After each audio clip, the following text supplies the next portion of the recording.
Né esclave, il a appris à lire de manière autodidacte, s'est libéré et est devenu une figure majeure de l'abolition de l'esclavage aux États-Unis. Aujourd'hui, on s'intéresse à Frederick Douglass. Frederick Augustus Washington Bailey naît esclave dans le Maryland vers 1818. Sa mère est une esclave, quant à son père, c'est un blanc qu'il n'a jamais connu.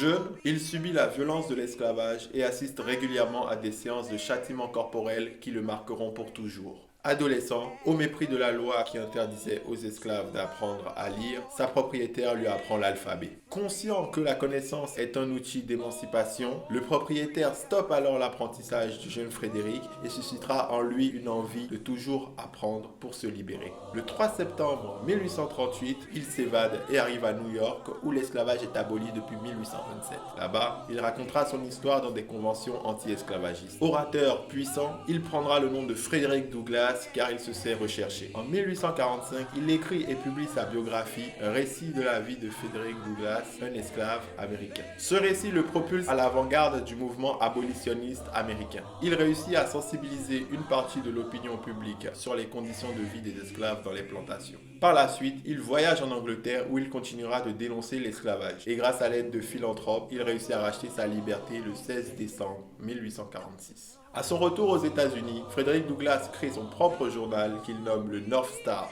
dont la devise est « Le droit n'a pas de sexe, la vérité n'a pas de couleur, Dieu est notre Père à tous et nous sommes tous frères ». Son objectif n'est pas seulement l'abolition de l'esclavage, mais aussi l'égalité entre les sexes et le droit universel à l'éducation. Partisan de la non-violence, il se rapproche par la suite de l'abolitionniste radical John Brown qui appelle à une insurrection armée contre les esclavagistes. Cette insurrection sera une des étincelles qui déclenchera la guerre de sécession, guerre opposant les États de l'Union abolitionnistes face aux États confédérés qui soutenaient l'esclavage. Frederick Douglass conseillera le président Abraham Lincoln qui, à l'issue de la guerre le 6 décembre 1865, ratifiera le 13e amendement de la Constitution américaine qui abolit l'esclavage. Les années qui suivirent, Frederick Douglass continue de se battre contre les inégalités.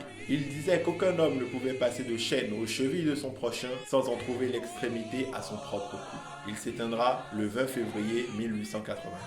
Mais tout ça n'est qu'un résumé de la vie qu'a eu Frederick Douglass. Si tu veux en savoir plus, tu peux t'abonner à notre compte ou si tu veux aller plus loin, tu peux nous retrouver sur le site association-icom.com où tu trouveras une liste détaillée de tous les personnages historiques noirs qui ont marqué l'histoire. N'hésite pas à soutenir l'association. Tu peux soit laisser un don, soit acheter un t-shirt ou un patch d'un de tes personnages historiques préférés. ICOM, c'est une association Made in Africa for Africa pour lutter contre l'ignorance.